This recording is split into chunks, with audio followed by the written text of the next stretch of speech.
Okay, so Soul Trader question 3. This is 9706 paper 2 variant 2 May June 2019. तो start करते हैं. Lee is a sole trader provided the following information from his books of account on 30th April 2019. तो अगर books of accounts information उसका accounting year and 30th अप्रैल 2019 का है तो obviously उसका अकाउंटिंग ईयर स्टार्ट कब हुआ होगा. उसका अकाउंटिंग ईयर स्टार्ट 1 मई 2018 को हुआ होगा. और हमारे पास ट्रायल बैलेंस गिवन है. तो let's read the trial balance and let's see कि हमें ट्रायल बैलेंस पढ़ना किस तरीके से होता है. तो let's say first of all we have the bank overdraft. इसका मतलब क्या है कि भाई आपने बैंक से एक्सेसिव विड्रॉल कर ली है. नॉर्मली बैंक के अंदर पड़ा हुआ पैसा आपके लिए बिजनेस के लिए एसेट होता है. लेकिन जब आप बिजनेस से एक्सेसिव विड्रॉल कर लेते हो, आप अपनी लेट्स आपके बैंक अकाउंट में $5,000 था और आपने $7,000 का विड्रॉल कर लिया, तो जो आपने 2,000 का एक्सेस विड्रॉल लिया है वो अब आपके बिजनेस के लिए करंट लायबिलिटी है which needs to be paid off. Normally bank में पड़ा हुआ पैसा आपके लिए क्या होता है, एसेट होता है. लेकिन अगर आपका बैंक ओवरड्राफ्ट में चला गया है यानी कि वो नेगेटिव में चला गया है, तो इट मीन्स क्या, अब आपने बैंक से एक शॉर्ट टर्म फाइनेंसिंग कर ली है, शॉर्ट टर्म उधार ले लिया है and you have to repay that as soon as possible. और जब तक आप उसको रीपे नहीं करते, बैंक ओवरड्राफ्ट आपके बिजनेस की करंट लायबिलिटी है. Then capital. कैपिटल का जो बैलेंस आपके पास ट्रायल बैलेंस में गिवन होता है that represents the opening balance. ठीक है, ये बात आपने याद रखनी है. कैपिटल जो इवन तो जो सारे बैलेंसेस उसने कहे 30 अप्रैल 2019 के हमने लिखे हुए हैं, लेकिन आपको ये बात पता होनी चाहिए कि ट्रायल बैलेंस के अंदर जो कैपिटल की फिगर लिखी हुई होती है हमेशा वो ओपनिंग बैलेंस को रिप्रेजेंट करती है. Then carriage inwards. ये वो कैरेज का खर्चा है जो कि आपने at the time of purchase of goods incur किया है. कैरेज इनवर्ड्स है ना. कैरेज आउटवर्ड वो खर्चा जो आप अपनी दुकान से कस्टमर के घर गुड्स डिलीवर करने के लिए अगर कोई ट्रांसपोर्टेशन चार्ज पे कर रहे हो तो वो कैरेज आउटवर्ड कहलाता है. लेकिन अगर आप अपने सप्लायर की फैक्ट्री से अपनी दुकान पे लाने के लिए अगर कोई ट्रांसपोर्टेशन चार्जेस इंकर कर रहे हो तो वो कैरेज इनवर्ड, जिसको हम लोग कैरेज ऑन परचेजेस भी कहते हैं, कहलाता है. एंड जो भी एक्सपेंस आप यहाँ पे ट्रायल बैलेंस में देखोगे ना रिटर्न है, वो रिप्रेजेंट कर रहा होता है कि हमने इतना खर्चा पे किया है. जरूरी नहीं है कि आपने टोटल खर्चा पे कर दिया. यहाँ पे कैरेज इनवर्ट 670 लिखा हुआ है, इसका मतलब ये है कि 670 का कैरेज इनवर्ट हमने पे किया. ये खर्चा जो $670 हमने पे कर दिया. हो सकता है आपका खर्चा $1,000 का हुआ और आपने रिमाइंडर 330 अभी तक अनपेड हो, आपने अभी तक पे नहीं किया हो. या हो सकता है कि आपने यही टोटल 670 आपका खर्चा और आपने 670 पे कर दिया हो. तो अब पता कैसे चलेगा सर कि यही 670 हमारा टोटल खर्चा था या टोटल खर्चा ज्यादा या कम है? तो वो जब हम नीचे एडजस्टमेंट्स देखेंगे तो उसके अंदर अगर कोई उसने कैरेज इनवर्ट से रिलेटेड एडजस्टमेंट दी तो हमें उसको इस 670 के अंदर एडजस्ट कराना पड़ेगा. अगर कोई एडजस्टमेंट नहीं दी तो वी विल सिंपली अज्यूम कि भाई जो हमने पे किया था वही हमारा साल भर में खर्चा हुआ है एंड हेंस सो जो हमने अमाउंट पे करी है that is the amount that we have actually incurred. Drawings फिर आपके पास गिवन है 24060 की. ये टोटल ड्रॉइंग्स है जो मैंने आपको एसओएफपी का फॉर्मेट पढ़ाते हुए बताई ना कि आपके पास जो इक्विटी के सेक्शन के अंदर जो ड्रॉइंग्स जाती हैं टोटल ड्रॉइंग्स, ये टोटल ड्रॉइंग को रिप्रेजेंट कर रहा है विच इज 24060. फिर उसके आगे कहता है इन्वेंट्री एट फर्स्ट में. अच्छा, यहाँ पे उसने खुद ही कह दिया कि भाई 1 मई 2018 की इन्वेंट्री यानी कि दैट रिप्रेजेंट्स ओपनिंग इन्वेंट्री. फिर 3% लोन है. लोन कौन सा? बैंक लोन लिया हुआ है. कितने का लोन लिया हुआ है? $20,000 का लोन लिया हुआ है. और इसके साथ ही जो 3% की अमाउंट लिखी हुई है, ये 3% की अमाउंट एनुअल इंटरेस्ट को रिप्रेजेंट कर रही है. कि अगर आपने $20,000 का लोन लिया है तो जो इसके साथ 3% है ये रिप्रेजेंट कर रहा है कि आपने सालाना बेसिस पे इस लोन के ऊपर 3% इंटरेस्ट बैंक को पे करना है. फिर ऊपर नीचे लिखता है लोन इंटरेस्ट $50. लोन इंटरेस्ट $50 का क्या मतलब है? मैंने आपको बताया कि जो भी एक्सपेंस हो, जैसे ऊपर कैरेज इनवर्ट का एक्सपेंस था, ये अब लोन इंटरेस्ट भी आपका एक्सपेंस है. अगर कोई एक्सपेंस ट्रायल बैलेंस के अंदर लिखा हुआ है तो you don't have to assume कि यही आपका एक्सपेंस है. नहीं, हो सकता है ये आपका एक्सपेंस ना हो. ये सिर्फ रिप्रेजेंट कर रहा है कि हमने इतनी अमाउंट इस एक्सपेंस के लिए पे कर दी. तो इंटरेस्ट हमने कितना पे कर दिया? $50 पे कर दिया. क्या इंटरेस्ट का एक्सपेंस भी $50 होगा? नहीं पता भाई, नीचे जाके पढ़ेंगे एडजस्टमेंट तो पता चलेगा कि क्या $50 है या ज्यादा है या कम है. देन आपके पास मोटर व्हीकल जो कि नॉन करंट एसेट है, उसका कॉस्ट का बैलेंस भी गिवन है और उसकी प्रोविजन फॉर डेप्रिसिएशन भी गिवन है. प्रोविजन फॉर डेप्रिसिएशन भी जो ट्रायल बैलेंस के अंदर होती है वो ओपनिंग बैलेंस को रिप्रेजेंट कर रही होती है and same goes for cost. अच्छा नहीं, कॉस्ट जो है वो क्लोजिंग को रिप्रेजेंट कर रही होती है. तो मोटर व्हीकल की कॉस्ट जो है वो क्लोजिंग को रिप्रेजेंट कर रही है, लेकिन प्रोविजन फॉर डेप्रिसिएशन जो है वो ओपनिंग को ही रिप्रेजेंट कर रही है. दैट इज समथिंग जो कि ट्रायल बैलेंस को खुद से नहीं बोलेगा. तो मैंने कहा ना कि आपको ट्रायल बैलेंस पढ़ना आना चाहिए. तो काफी चीजें वो नहीं बोला, उसने नहीं कहा कि कैपिटल, उसने लिख दिया कैपिटल 50,000, उसने नहीं कहा कि ये ओपनिंग है क्लोजिंग है। आपको पता होना चाहिए कि ट्रायल बैलेंस के अंदर जो कैपिटल गिवन होता है वो ओपनिंग कैपिटल होता है। उसने लिख दिया मोटर व्हीकल, नीचे कॉस्ट का बैलेंस और उसके नीचे प्रोविजन फॉर डेप्रिसिएशन। आपको पता होना चाहिए कि कॉस्ट का बैलेंस क्लोजिंग कॉस्ट को रिप्रेजेंट कर रहा है, जबकि प्रोविजन फॉर डेप्रिसिएशन का balance opening provision for depreciation को रिप्रेजेंट कर रहा है। सेम नीचे ऑफिस इक्विपमेंट की cost of provision for depreciation हमारे पास गिवन है, और फिर उसके नीचे अदर ऑपरेटिंग कॉस्ट जो कि एक्सपेंस है, अगेन 61990 किसको रिप्रेजेंट कर रहा है कि हमने पे इतना किया है। फिर provision for doubtful date at first में 2018 उससे लिखा हुआ है। अगेन उसकी मेहरबानी है कि उसने बता दिया कि ये opening provision for doubtful date का बैलेंस है। अगर वो सिर्फ ये भी लिख देता है ना प्रोविजन फॉर डाउटफुल डेट, तो भी आपको पता होना चाहिए, क्या पता होना चाहिए कि जो प्रोविजन फॉर डाउटफुल डेट का बैलेंस ट्रायल बैलेंस के अंदर लिखा हुआ होता है, that represents the opening PBD, opening balance for provision for doubtful date. Purchase की फिगर गिवन है, रेवेन्यू की फिगर गिवन है, trade receivable trade payable given है हमारे पास कि भाई साल भर में आपने कितना परचेज किया, कितना आपने रेवेन्यू गुड सोल्ड किए, कितने के, साल के एंड पे आपके पास कितने के ट्रेड रिसीवेबल और ट्रेड पेबल बचे हुए हैं। देन हमारे पास अब एडजस्टमेंट शुरू होती है ट्रायल बैलेंस पढ़ने के बाद। पहली एडजस्टमेंट में कहता है an invoice from a supplier dated 28th April 2019 for goods costing $940 had been recorded in the books of account. These goods were unsold at the year end. कहता है कि भाई हमने 940 के जो हमने एक इनवॉइस आई थी डेटेड 28 अप्रैल 2019 की, जिसकी गुड्स की कॉस्ट $940 थी, और हमने इसको बुक्स ऑफ अकाउंट के अंदर अभी तक रिकॉर्ड नहीं किया है, और ये गुड्स अभी तक बिके हुए भी नहीं है। तो क्या मतलब है इस बात का, देखो हमने कुछ गुड्स खरीदे, एन इनवॉइस फ्रॉम सप्लायर। अगर कोई बच्चा बोले नहीं सर बेचे हैं, भाई सप्लायर से इनवॉइस आई है, ऑब्वियसली इसका मतलब आपने खरीदे हैं।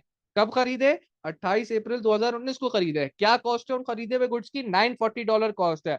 आपने अभी तक रिकॉर्ड नहीं किया हुआ। तो भाई अगर आपने परचेज ऑफ गुड्स की थी तो रिकॉर्ड कर लेते, नहीं किया हुआ तो हम कर लेंगे। कैसे करेंगे सर? भाई सिंपल सी एंट्री है कि आपने 940 के गुड्स परचेज किया, रिकॉर्ड अभी तक नहीं किए हुए, तो रिकॉर्ड कर लो।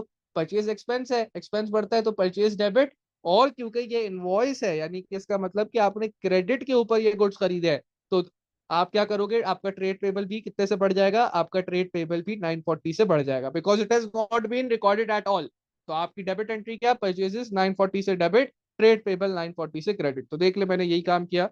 यहाँ पे आप देखें ट्रेड पेबल जो कि ओरिजिनल बैलेंस उसका 21640 था, उसको भी 940 से मैंने दिखा दिया कि भाई ये ऐड होना है, और जो आपकी परचेजेस थी ऊपर जिनका ओरिजिनल बैलेंस 97370 था, उसको भी मैंने दिखा दिया कि भाई आपने परचेजेस को भी 940 से इंक्रीज करके रिकॉर्ड करना है।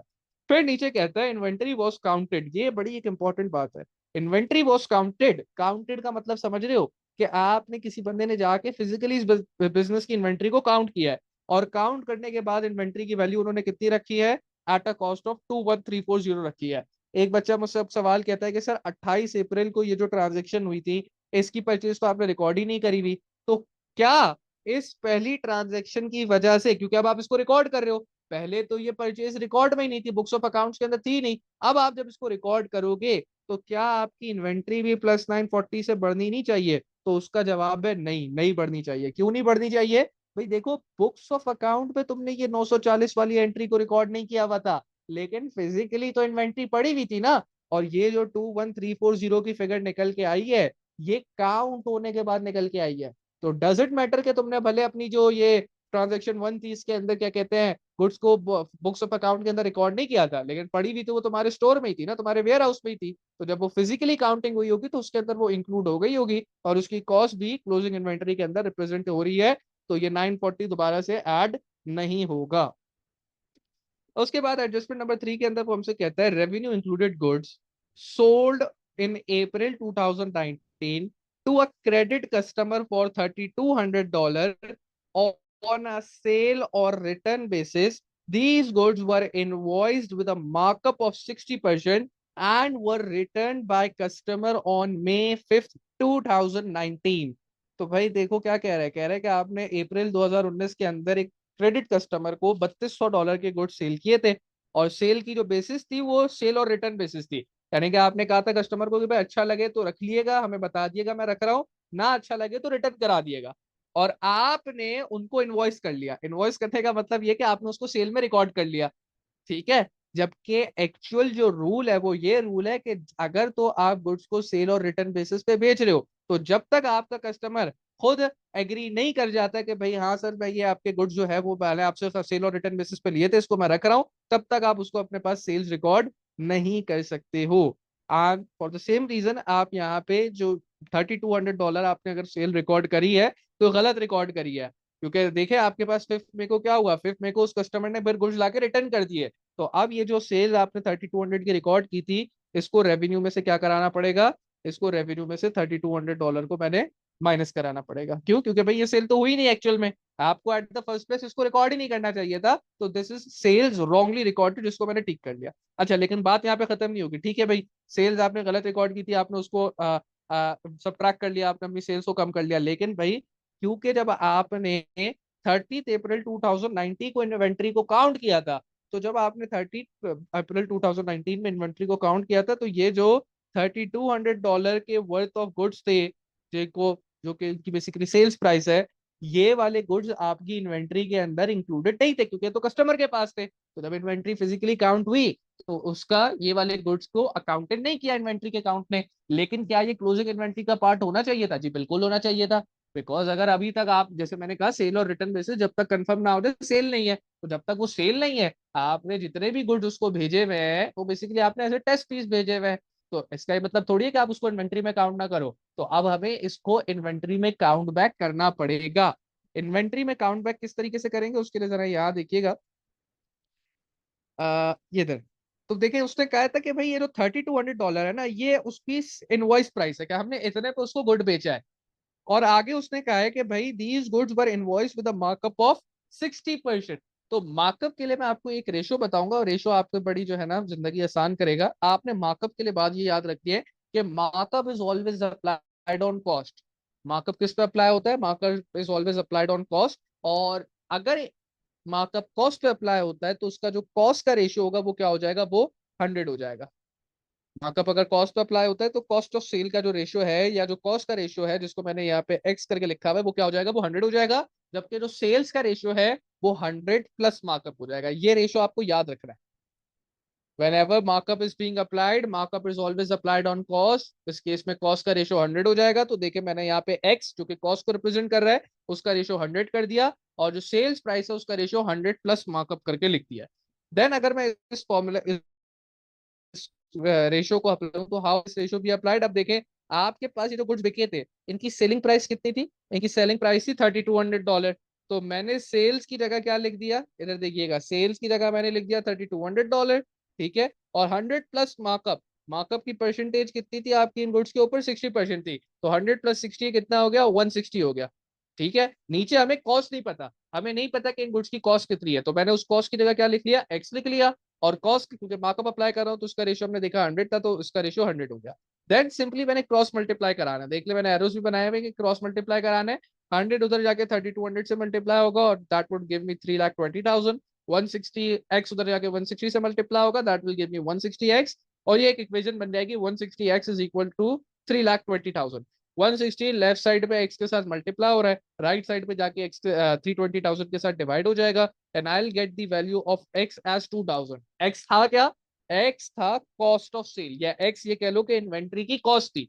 तो अगर आपके जो गुड्स जिनकी सेलिंग प्राइस 3200 है, हमें पता ये चला कि उसकी कॉस्ट प्राइस कितनी थी? उसकी कॉस्ट प्राइस 2000 थी।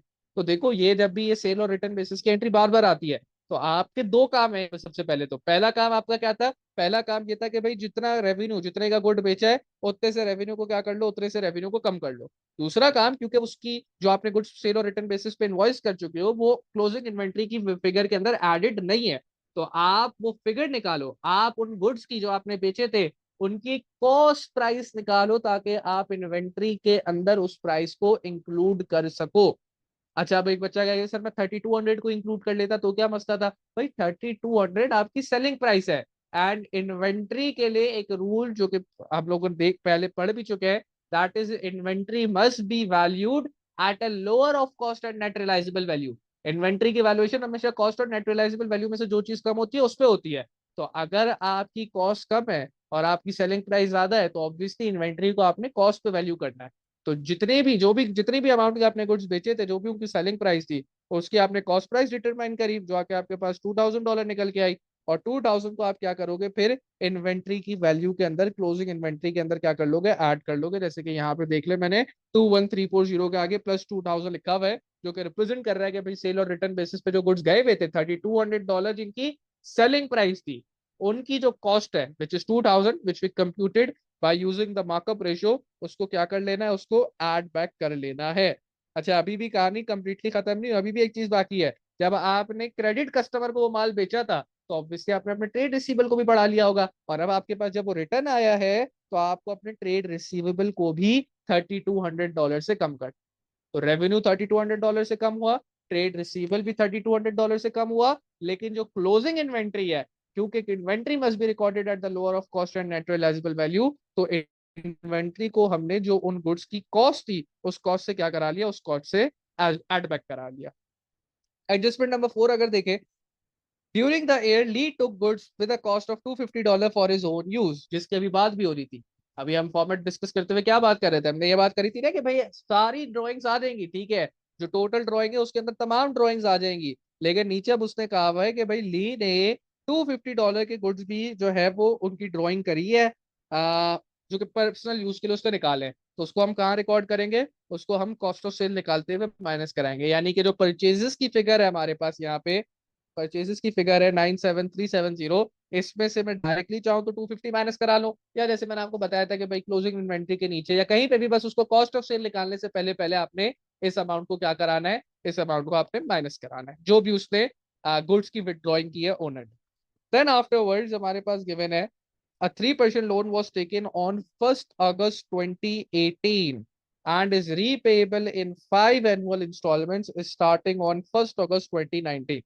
तो आपने लोन कब लिया था जनाब, आपने लोन लिया है 1st अगस्त 2018 को, ठीक है।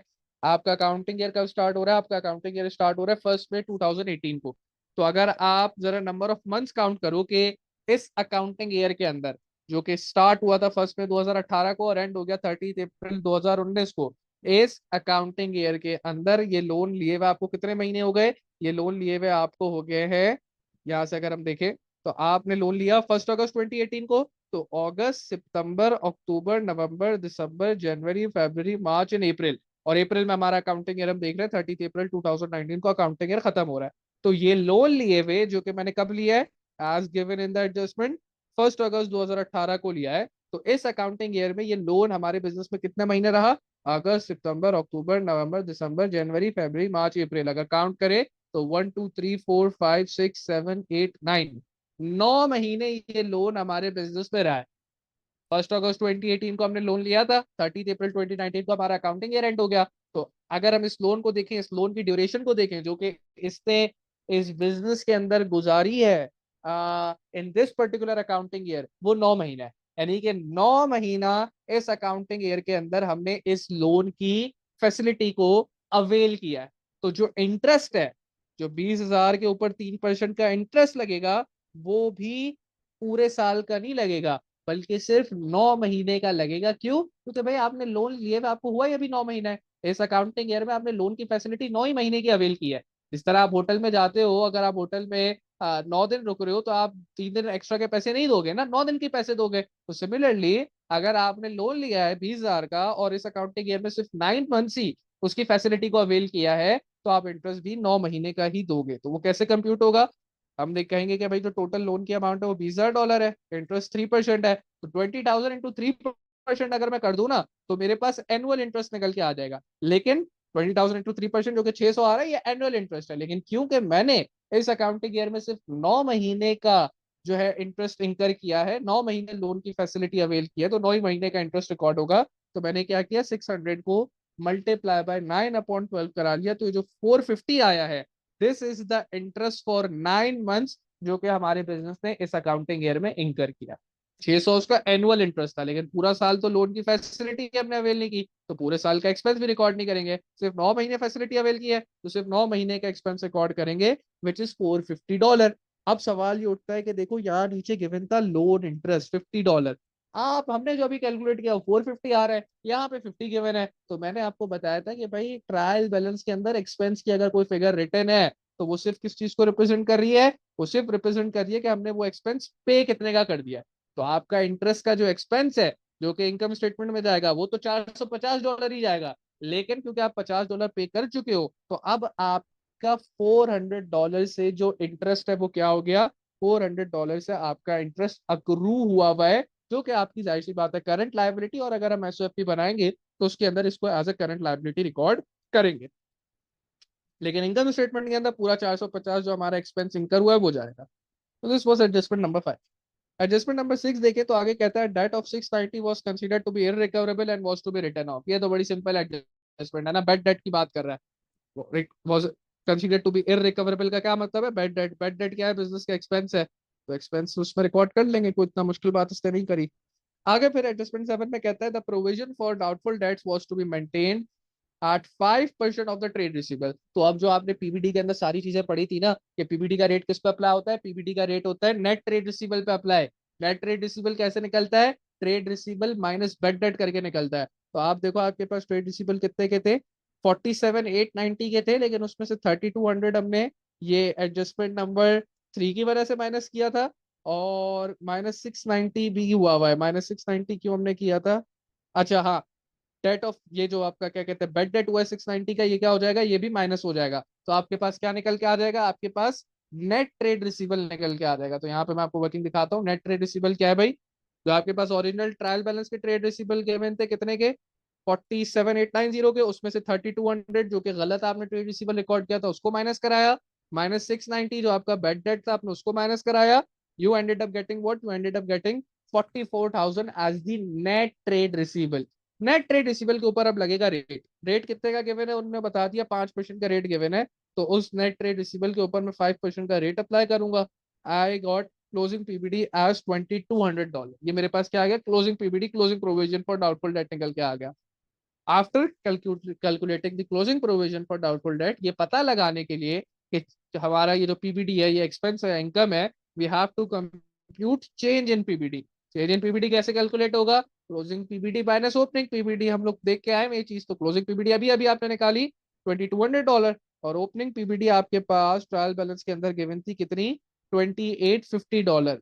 तो आपका यानी कि ओपनिंग पीबीडी ज्यादा है, क्लोजिंग पीबीडी कम है, so that is a decrease in PBD. 2,200 minus 2,850 that will give you -650। -650 decrease in PBD को रिप्रेजेंट कर रहा है, और हमें पता है कि decrease in PBD is an other income for the business, और इसको हम ग्रॉस प्रॉफिट के बाद जो अदर इनकम लिखते हैं वहां पे इसको सिंपली रिकॉर्ड कर लेंगे। लेकिन एसओएफपी के अंदर जो आप ट्रेड रिसीवेबल के नीचे less provision for doubtful date लिखते हो उसमें ये चेंज वाली फिगर नहीं जाएगी, बल्कि उसके अंदर जो आपकी क्लोजिंग पीबीडी है 2,200 का वो वाली फिगर जाएगी। देन आफ्टरवर्ड्स आगे कहता है computer for office use bought on credit on 1 जुलाई 2018 costing $1,200 had been debited to purchase account. भाई अगर आपने कंप्यूटर खरीदा है तो कंप्यूटर आपके बिजनेस का नॉन करंट एसेट है, because that is an office equipment. आप उसको परचेजेस के अंदर इंक्लूड करके बैठे हुए हो, तो आप बेवकूफी करके बैठे हुए हो। तो अब इस बेवकूफी को करेक्ट करने के लिए हम क्या करेंगे, परचेजेस में से 1,200 माइनस कर देंगे और ऑफिस इक्विपमेंट के अंदर 1,200 बढ़ा देंगे। तो यहाँ पे देखो इसके अंदर आप देखें मैंने -1,200 किया हुआ है, पहले +940 तो वो पहली ट्रांजेक्शन नंबर 1 की वजह से किया था, -1,200 क्योंकि भाई आपने फजूल में परचेजेस को बढ़ाया हुआ है। तो कंप्यूटर क्या है, कंप्यूटर ऑफिस इक्विपमेंट है, तो ऑफिस इक्विपमेंट को बढ़ाओ। तो फिर यहाँ देखे मैंने ऑफिस इक्विपमेंट को दिखाया गया भाई ऑफिस इक्विपमेंट की जो कॉस्ट है वो 4600 के अंदर +1,200 होकर क्या हो जाएगी, 5,800 बन जाएगी, और परचेजेस के अंदर जो हमने फजूल में अमाउंट रिकॉर्ड करी हुई है वो क्या हो जाएगी, वो माइनस हो जाएगी। नीचे लास्ट में आखिरी एडजस्टमेंट में हमसे कहता है depreciation is to be provided as follows, जिसमें हमारे पास मोटर व्हीकल की डेप्रिसिएशन गिवन है 25% per annum using RBM method, and office equipment की डेप्रिसिएशन गिवन है 10% पर एनम यूजिंग एसएलएम मेथड। और फिर नीचे उसने पॉलिसी दी हुई है a full year depreciation is charge in the year of purchase, यानी कह रहा है जिस साल भी खरीदा उस साल पूरे साल की डेप्रिसिएशन चार्ज कर दो। तो दोनों एसेट्स की डेप्रिसिएशन निकाल लेते हैं। मोटर व्हीकल की अगर आप देखो तो कॉस्ट कितनी है, मोटर व्हीकल की कॉस्ट थी 32,000, और मोटर व्हीकल के लिए मेथड क्या है, मोटर व्हीकल के लिए मेथड है आरबीएम मेथड, यानी कि आरबीएम मेथड में नेट बुक वैल्यू के ऊपर रेट अप्लाई होता है। तो सबसे पहले मुझे मोटर व्हीकल की नेट बुक वैल्यू निकालनी है। मोटर व्हीकल की नेट बुक वैल्यू कैसे निकलेगी, कॉस्ट माइनस एक्यूमुलेटेड डेप्रिसिएशन, यानी 32,000 -8,000। यहाँ पे वर्किंग दिखा देता आपको, मोटर व्हीकल की डेप्रिसिएशन निकालने के लिए सबसे पहले नेट बुक वैल्यू निकाली, net book value is cost minus accumulated depreciation. Motor vehicle की कॉस्ट उसने काफी क्लियरली बताई हुई है 32,000। एक्यूमुलेटेड डेप्रिसिएशन उसने बताई हुई है 8,000। 32,000 माइनस 8,000 करूंगा, मेरे पास आ जाएगा 24,000। उसके ऊपर जो रेट ऑफ डेप्रिसिएशन है 25%, वो अप्लाई करूंगा, तो मेरे पास मोटर व्हीकल का depreciation charge for the year निकल के आ गया कितना, $6,000। और आगे अगर आप ऑफिस इक्विपमेंट की बात करें, तो ऑफिस इक्विपमेंट के लिए उसने कहा हुआ है 10% per annum using SLM method, straight line method। तो स्ट्रेट लाइन मेथड में हमें पता है we apply the rate on the cost. हम देख लेते हैं ऑफिस इक्विपमेंट हमारे पास कितने का है। ऑफिस इक्विपमेंट की वैसे तो कॉस्ट 4600 थी, लेकिन आफ्टर एडिंग द कंप्यूटर की कॉस्ट अब हमारे पास ऑफिस इक्विपमेंट की कॉस्ट 5800 हो चुकी है। तो 5800 का सिंपली हम अगर 10% निकालेंगे, तो we will get the depreciation charge for office equipment. यहाँ पे आपकी जो सारी एडजस्टमेंट्स हैं related to what, related to this question, वो आपने कर लिया। अब आपने एडजस्टमेंट कर ली ना, अब आपको सवाल करने में बहुत आसानी होगी। कैसे आसानी होगी ये अभी हम देख लेते हैं। क्या रिक्वायरमेंट है भाई? Part A, prepare lease income statement for the year ended 30th April 2019। Use the space on the text page of for your working. तो वो नीचे उसने वर्किंग की जो जगह, जो सारी वर्किंग मैंने राइट पे करी है, उसूली तौर पे जब जब वो आपको वर्किंग की स्पेस दे, तो आपने उसी स्पेस के अंदर सारी वर्किंग कोशिश करना ही शो करे। क्यों? तो ये कभी कभार कुछ फिगर्स ऐसी होती है जिनको लिखने का 1 मार्क होता है और उनकी वर्किंग का 2 मार्क होता है। तो अगर वो वर्किंग आप कहीं ऊपर नीचे कर लोगे, और यहाँ जो उसका कॉलम दिया वहां पर अगर उसको वर्किंग ना मिली जिसका मार्क्स एलोकेटेड था, तो आपके वो मार्क्स जो है वो चले जाएंगे। तो जस्ट मेक श्योर जब वर्किंग का कॉलम गिवन है तो फिर आप उसी जगह वर्किंग करके सारी शो करो। तो खैर let's make the income statement. Income statement के अंदर सबसे पहले हमारी सेल्स आती है। सेल्स हम ऊपर से देख लेते हैं। सेल्स हमारे रेवेन्यू था 1,65,000 का, लेकिन उसमें से 3200 जो सेल और रिटर्न बेसिस वाला रेवेन्यू था वो माइनस होगा। तो 1,65,000 माइनस 3200, हमारे पास सेल्स आ जाएगी 1,61,800। अच्छा, रिकमेंडेड क्या है? मेरी तरफ से रिकमेंडेड है कि जैसे आपने इसके ऊपर एडजस्टमेंट करी है ना कि 1,65,000 माइनस 3200, तो मैं आपको कहूंगा कि आप इसको इस तरीके से ब्रैकेट बना के इनकम स्टेटमेंट के ही कॉलम में साइड में शो कर दो, ताकि अगर उस चीज की वर्किंग का कोई मार्क हो, वैसे तो इतनी छोटी वर्किंग का मार्क नहीं होता, लेकिन वर्किंग आप दिखा दो कि उसको पता हो भाई एग्जामिनर को कि भाई ये फिगर कहाँ से बच्चे ने कैसे कैलकुलेट किया। Then less cost of sale. Cost of sale आपकी हेडिंग है, मेंशन मैंने यहाँ पे कर दिया आपको समझाने के लिए। उसके नीचे व्हील रिकॉर्ड, अब हम उसको कंप्यूट करेंगे। सबसे पहले हमारी ओपनिंग इन्वेंट्री आएगी। ओपनिंग इन्वेंट्री ट्रायल बैलेंस में गिवन होती है। यहाँ पे देख ले इन्वेंट्री एट फर्स्ट में 2018 वो ओपनिंग इन्वेंट्री थी, 12,500 आपकी ओपनिंग इन्वेंट्री चली गई। Then we will add purchases. Purchases की फिगर निकालने के लिए हमने क्या किया था, 97,370 प्लस 940 जो कि एडजस्टमेंट नंबर 1 की वजह से हुआ था, माइनस 1200 जो कि आपका एडजस्टमेंट नंबर 8 की वजह से हुआ था। तो हमारे पास परचेजेस की फिगर आ गई थी 97,110। देन कैरेज इनवर्ट, परचेज के टाइम पे जो कैरेज का खर्चा था वो था $670। अब देखो अगर उसने कैरेज इनवर्ट के लिए नीचे कोई एडजस्टमेंट नहीं दी हुई, कुछ अक्रूवल प्रीपेमेंट या कोई ऐसी बात नहीं करी हुई, तो हम यही कहेंगे कि ठीक है भाई कैरेज इनवर्ट हमने 670 पे किया है और वही हमारा एक्सपेंस इंकर्ड हुआ है, तो 670 कैरेज इनवर्ट आ गया। इन तीनों को opening inventory plus purchases add carriage inward किया, तो मेरे पास क्या आ जाएगा, cost of goods available for sale आ जाएगा। सर आपने परचेज रिटर्न तो माइनस ही नहीं कराया। मैं पूरे ट्रायल बैलेंस में अगर कहीं परचेज रिटर्न या रिटर्न आउटपुट की बात ही नहीं हुई भी, तो मैं क्यों माइनस कराऊंगा? कोई अगर चीज नहीं गिवन तो मैं उसको इनकम स्टेटमेंट में भी नहीं लिखूंगा। Then cost of good available for sale आ गया, उसमें से क्लोजिंग इन्वेंट्री क्या हो जाएगी, माइनस हो जाएगी। क्लोजिंग इन्वेंट्री आपके पास कितनी है? क्लोजिंग इन्वेंट्री है आपके पास वैसे 21,234 की थी, लेकिन उसके अंदर 2,000 हमने ऐड किया था सेल और रिटर्न बेसिस की जो गुड्स की कॉस्ट थी उसको, तो हमारे पास क्लोजिंग इन्वेंट्री आ गई 23,340। वो क्लोजिंग इन्वेंट्री यहाँ पे माइनस हो जाएगी। एंड सिमिलरली जो एडजस्टमेंट नंबर आपकी 4 है, जिसमें बताया कि भाई ओनर ने गुड्स की ड्राइंग की है, तो वो गुड्स की ड्राइंग भी यहाँ पे माइनस होगी। तो यहाँ पे आप देखें मैंने क्लोजिंग इन्वेंट्री के नीचे लेस ड्राइंग ऑफ गुड्स भी दिखा दिया। अगर कोई बच्चा इस 97,110 में ही 250 माइनस करके दिखा देता तो वो भी एक्सेप्टेबल था, उसके अंदर भी कोई इशू नहीं है। आपका आंसर दोनों केसेस में सेम आएगा। बल्कि बाकी की स्कीम के अंदर मैं आपको फिर से रिपीट कर दूं, परचेजेस में से ही माइनस करके वो दिखा देते हैं, तो आप भी परचेजेस में से माइनस करके दिखा दो, कोई इशू नहीं है।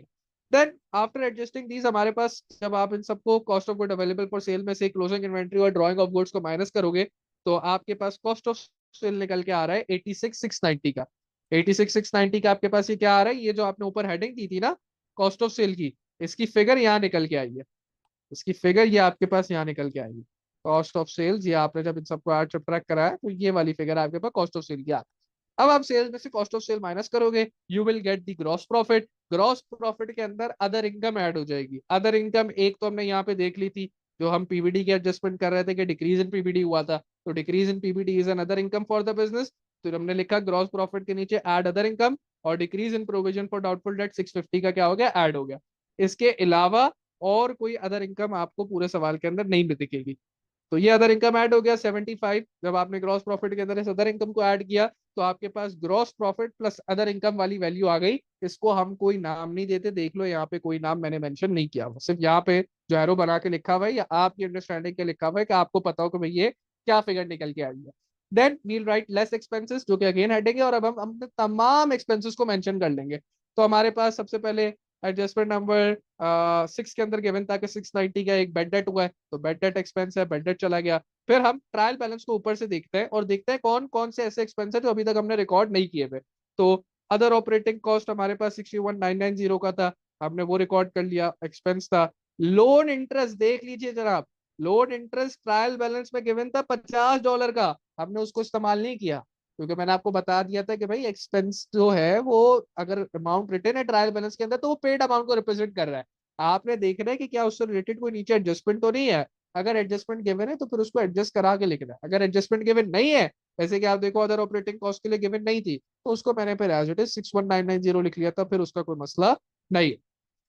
देन लोन इंटरेस्ट हमारे पास आ गया 450 का। लोन इंटरेस्ट के बाद हमारे पास डेप्रिसिएशन हमने निकाली थी, मोटर व्हीकल की भी निकाली थी और ऑफिस इक्विपमेंट की भी निकाली थी, 6000 और 580। तो डेप्रिसिएशन चार्ज और मोटर व्हीकल 6000, ऑफिस इक्विपमेंट 580, इन तमाम एक्सपेंसेस को ऐड किया तो मेरा टोटल एक्सपेंस निकल के आ रहा है 69710। टोटल एक्सपेंस मेरे पास क्या निकल के आ रहा है, 69710। आप लोग अपने पास कैलकुलेटर यूज करो तो उसमें ऐड करके देख लो, टोटल एक्सपेंस आपके पास भी 69710 आएगा। एंड देन लास्ट स्टेप के अंदर मेरे पास जो gross profit plus other income की वैल्यू थी, उस वैल्यू में से मैं अपने टोटल एक्सपेंस को माइनस कराऊंगा, तो प्रॉफिट फॉर ईयर मेरे पास निकल के आ गया $6050 का। तो देखिए अगर मैंने एडजस्टमेंट सारी सही कर ली ना, अपने पास एडजस्टमेंट करके सारा काम एक तरफ कर लिया, तो इनकम स्टेटमेंट बनाना इतना बड़ा काम नहीं है। आपको बस फिर जस्ट जो फॉर्मेट है उसके अंदर वैल्यूज को प्लग इन करना है, इससे ज्यादा आपने कोई काम नहीं करना है। गिवन दैट आपने एडजस्टमेंट अगर सही से कर लिया, एडजस्टमेंट गलत की हुई है, एडजस्टमेंट प्रॉपर तरीके से नहीं करी हुई, तो ऑब्वियसली यहाँ पे जो वैल्यूज प्लग इन करोगे वो भी सही नहीं होगी, गलत होगी। तो यहाँ पे आपकी इनकम स्टेटमेंट तो बन गई। इनकम स्टेटमेंट के बाद अब उसने पूरी एसओएफपी नहीं मांगी थी, लेकिन उसने क्या मांग लिया, उसने prepare the following as they would appear in Lee's statement of financial position. उसने कहा कि उसने ना स्पेसिफिक सेक्शन मांग लिया, इंस्टेड ऑफ आस्किंग कि भाई पूरी एसओएफपी बना दो, वो कहता है कि भाई एसओएफपी का करंट एसेट का सेक्शन बना दो। एसओएफपी के करंट एसेट के सेक्शन में सबसे पहले क्या जाता है, क्लोजिंग इन्वेंट्री जाती है, जो कि हमने ऊपर एडजस्ट करके निकाली थी 23340 की, देख लें 23340 की क्लोजिंग इन्वेंट्री आ गई। फिर मैंने आपको बताया था ट्रेड रिसीवल जाएगा कौन सा वाला, net trade receival. Net trade रिसीवल भी मैं ऊपर पीछे निकाल चुका हूँ, यहाँ पे हमने निकाला था नेट ट्रेड रिसीवल, कितना निकाला था नेट ट्रेड रिसीवल, 44,000 निकाला था।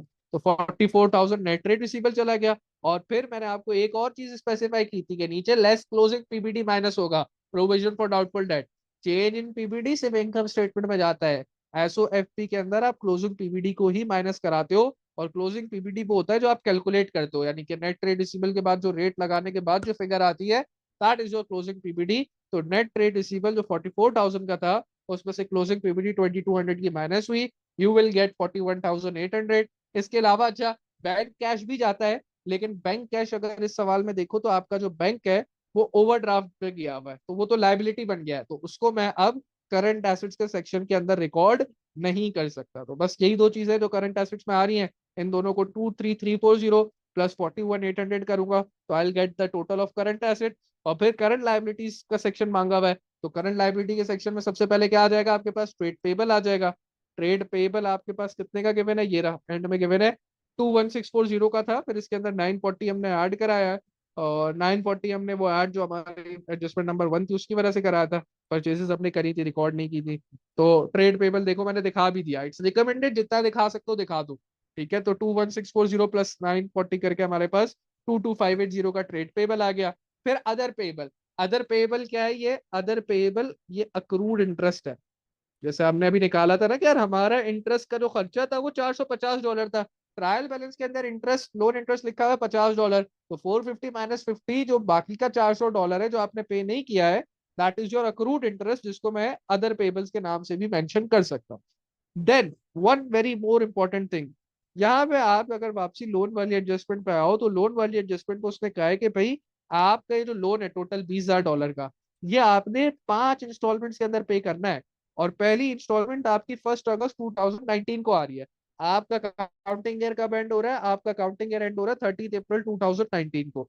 और इंस्टॉलमेंट कब आ रही है? 1 अगस्त 2019 को, यानी मई, जून, जुलाई और अगस्त। आपको यानी कि 3 महीने बाद 1 अगस्त को ये पहली इंस्टॉलमेंट पे करनी है।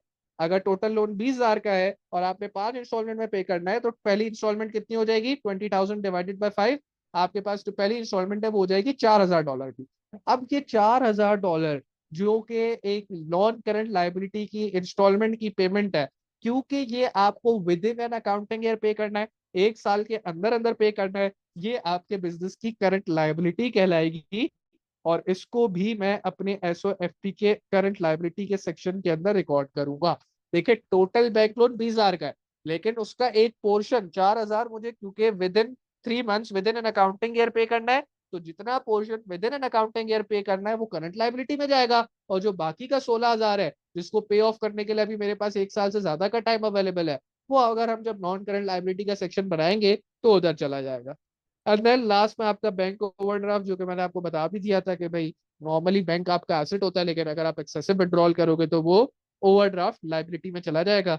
इन तमाम लाइबिलिटीज को ऐड किया तो we get the total current liability as $38,220। और फिर अच्छा, तो यहाँ पे देखो उसने 8 मार्क के लिए एसओएफपी का ही सेक्शन मांगा। तब वो चाहता तो थोड़े और मार्क्स बढ़ा के आपको पूरी एसओएफपी भी मांग सकता था, लेकिन जो टेक्निकल सेक्शन था उसने वो मांग लिए। उसने कहा नॉन करंट एसेट के अंदर तो कुछ ऐसा खास रखा नहीं है, जो असल चीजें जहाँ रखी हुई, जहाँ बच्चे गलती करते हैं करंट लाइबिलिटी के अंदर, ये वाली बैंक लोन रिपेमेंट वगैरह के अंदर बच्चे गलती करते हैं, उसने वही सेक्शन मांग के एसओएफपी को भी टेस्ट कर लिया कि आपको एसओएफपी बनाना आती है या नहीं आती। देन आगे फिर एक थ्योरी का सवाल है 4 मार्क का, state 2 benefits and 2 drawbacks of operating as a sole trader. Sole trader की तरह ऑपरेट करने के फायदे क्या है, नुकसान क्या है? पहला फायदा तो ये है कि भाई क्योंकि तुम वाहिद ओनर हो, सारे प्रॉफिट्स तुम्हारे अपने हैं, so all the profits will be entitled to the sole trader, सारा प्रॉफिट वो घर लेके जाएगा। बेनिफिट 2 क्या है कि भाई अगर कोई प्रॉब्लम कोई मसला आता है तो क्विक डिसीजन मेकिंग है, क्योंकि एक ही बंदे को फैसला करना है, उसने फैसला कर लिया, डिसीजन हो गया, खत्म हो गई बात। जबकि अगर जो अदर बिजनेसेस जिसको हम शॉर्टली डिस्कस करेंगे, जिसमें आपका पार्टनरशिप और कंपनी आता है, तो वहां पे लोग ज्यादा होते हैं, डिसीजन मेकर ज्यादा होते हैं, ओनर ज्यादा होता है, तो वहां पे ऑब्वियसली डिसीजन मेकिंग थोड़ी डिलेड हो जाती है as compared to sole trader. तो सोल ट्रेडर का ये फायदा है कि वहां पे क्विक डिसीजन मेकिंग है। ड्रॉबैक क्या है भाई? ड्रॉबैक ये है क्योंकि एक बंदा है, तो फिर जाहिर सी बात है उस एक बंदे के पास जितना भी अमीर क्यों ना हो, लिमिटेड कैपिटल ही है। तो वो लिमिटेड कैपिटल, जो लिमिटेड फाइनेंस अवेलेबल है, वो क्या है? वो ड्रॉबैक है। और दूसरा ड्रॉबैक क्या है कि उसकी जो सोल ट्रेडर होता है उसकी अनलिमिटेड लाइबिलिटी होती है। अनलिमिटेड लाइबिलिटी का क्या मतलब है सर? अनलिमिटेड लाइबिलिटी का मतलब ये है कि आठ टाइप ऑफ बैंक्रप्सी, आठ टाइप ऑफ बैंक्रप्सी, लाइक अगर उसकी बैंक्रप्सी हो जाती है सोल ट्रेडर की, eight type of bankruptcy, his personal possession, तो उसकी जो पर्सनल पोजेशंस होती है, इस personal possessions will also be at stake, will also be at stake. यानी कि अगर वो उसका बिजनेस बंद होता है और उसके ऊपर उधार होगा अगर उसके सर के ऊपर, तो गवर्नमेंट यानी कि जो लॉ होगा, जो कोर्ट ऑफ लॉ होगा, वो कहेगा कि अगर तो ये business as a sole trader चला रहा था तो पहले इसकी दुकान बेचो, दुकान बेच के जिनसे इसका उधार है वो पे ऑफ करो। अगर दुकान बेच के भी तमाम उधार पे ऑफ नहीं होते, तो जाके इसका घर, इसकी गाड़ी, जो इसकी पर्सनल पोजेशन के अंदर चीजें है, उनको बेचो और बेच के क्रेडिटर्स के पैसे वापसी करो। तो that is a drawback for soul trader. तो ये आपका कंप्लीट क्वेश्चन था सोल ट्रेडर का। अगर यहाँ तक आपको कुछ सवाल है तो बताएं।